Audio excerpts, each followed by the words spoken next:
يا أيها الذين آمنوا كتب عليكم الصيام كما كتب على الذين من قبلكم لعلكم تتقون.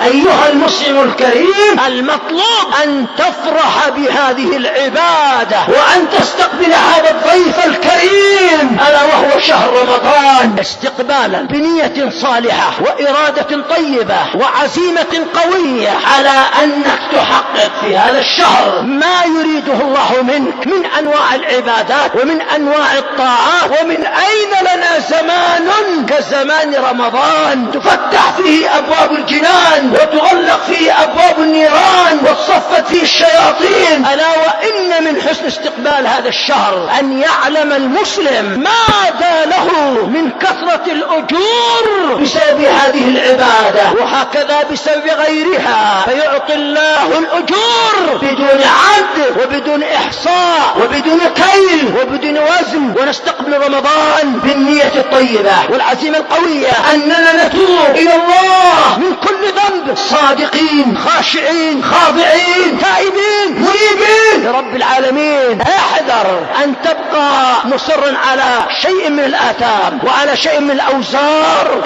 انتبه على نفسك.